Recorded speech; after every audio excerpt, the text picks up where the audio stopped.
Hello दोस्तों, आप सबका स्वागत है मेरे चैनल पे। आज हम सीखेंगे कि ग्रिड व्यू कंट्रोल में पेजिनेशन कैसे करें। आगे बढ़ने से पहले आप सभी से निवेदन है कि आप मेरे चैनल को सब्सक्राइब करें और बेल आइकन दबाना ना भूलें।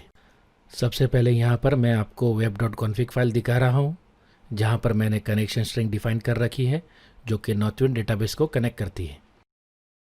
नॉर्थविंड डेटाबेस की सारी जानकारी के लिए आप राइट हैंड साइड में दी गई वीडियो की लिंक पर क्लिक करें।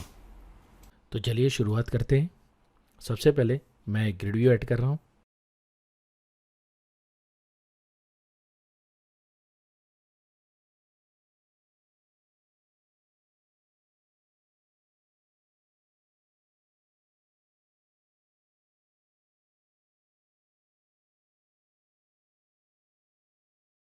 मैं ग्रिड व्यू में कॉलम सेट कर रहा हूँ।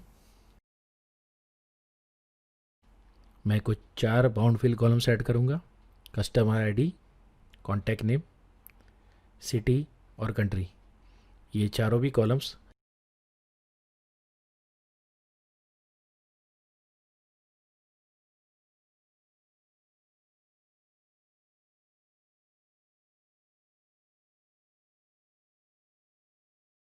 नॉर्थविंड डेटाबेस के कस्टमर्स टेबल को बिलोंग करते हैं।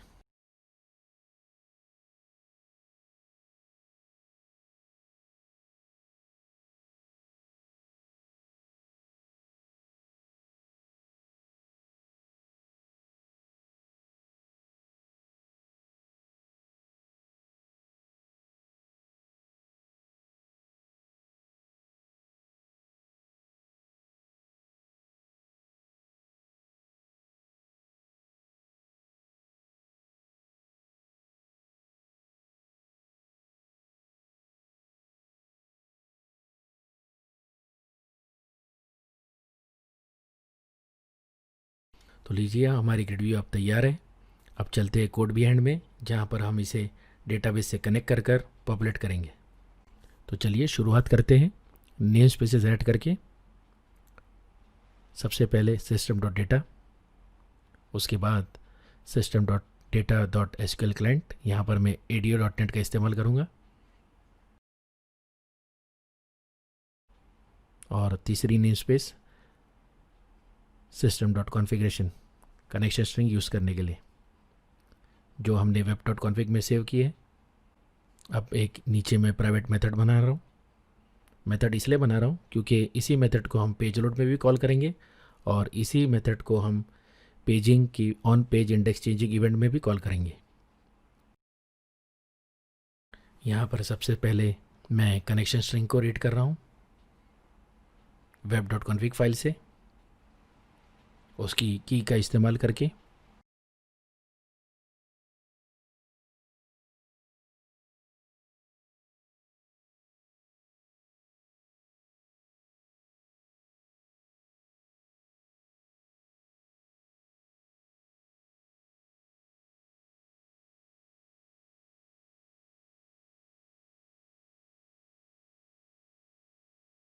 अब मैं एसक्यूएल कनेक्शन क्लास का ऑब्जेक्ट बना रहा हूँ।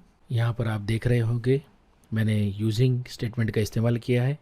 वो इसलिए कि यूजिंग स्टेटमेंट का इस्तेमाल करने से और उसका जो ब्लॉक है उसके अंदर कोड लिखने से जो भी ऑब्जेक्ट्स हम क्रिएट करते हैं उसे ऑटोमेटिकली यूजिंग का ब्लॉक ख़त्म होते होते डिस्ट्रॉय कर दिया जाता है। इसे एक अच्छी प्रैक्टिस माना जाता है क्योंकि इससे हमारे जो भी ऑब्जेक्ट्स है वो मेमोरी को जल्द से जल्द रिलीज़ कर देते हैं और इस तरह हमारा प्रोग्राम एक एफिशिएंट प्रोग्राम बन जाता है। मैंने एसक्यूएल कमांड का भी एक ऑब्जेक्ट बनाया है जहाँ पर मैंने क्वेरी लिखी है कस्टमर्स टेबल पर हमारे 4 कॉलम्स को फैच करने के लिए।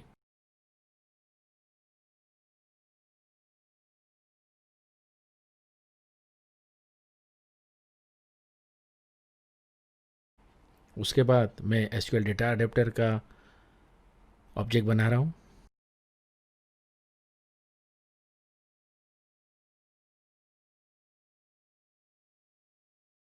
अब मैंने एसक्यूएल कमांड को कनेक्शन असाइन कर दिया है।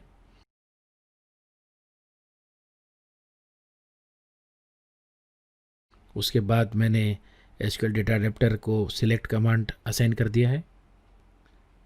अब उसके बाद मैं एक डेटा टेबल बना रहा हूँ।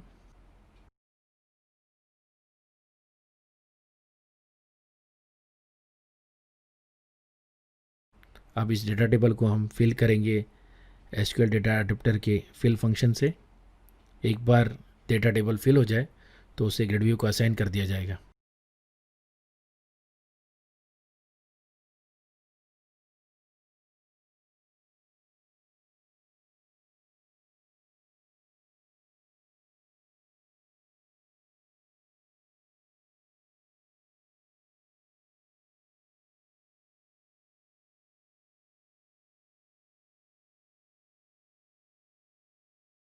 नॉट सपोज बाय कंडीशन, जो कि बहुत ज़रूरी है जब हम पेजिंग करते हैं।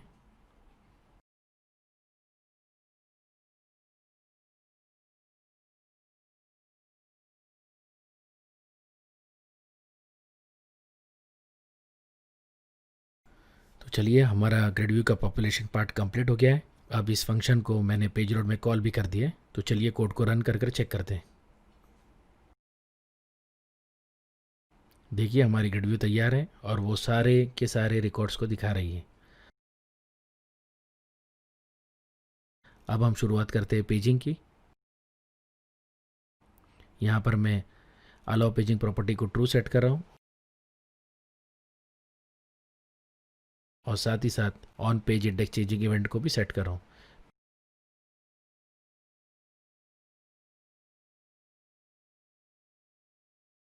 पेज साइज को मैंने 10 सेट कर दिया है।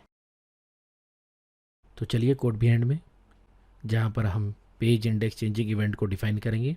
Page index changing event handler paging को हैंडल करता है, यानी कि जब आप पेज को क्लिक करते हैं ग्रिड व्यू पे, तब वो इस इवेंट हैंडलर को ट्रिगर करेगा और जो भी पेज नंबर आपने क्लिक किया है, लेट से 1 किया है, 2 किया है, वो यहाँ पर रिसीव होता है और उस वैल्यू के बेसिस पर ग्रिड व्यू का पेज दिखाया जाता है।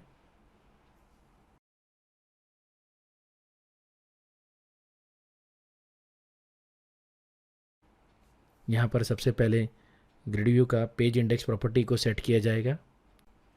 ये वैल्यू वही है जो पेज नंबर आपने क्लिक किया है। लेट से आपने पेज नंबर 2 क्लिक किया है, तो यहाँ पर वैल्यू 2 सेट होगी।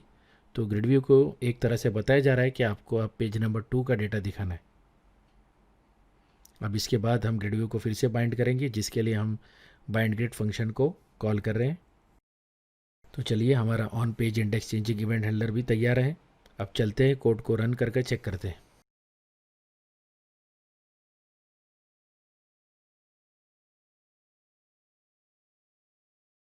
अब आप देख सकते हैं, जो ग्रिड व्यू पहले पूरा डेटा दिखा रही थी टेबल का, अब पेज वाइज डेटा दिखा रही है और हम क्लिक कर पेज वाइज डेटा देख सकते हैं।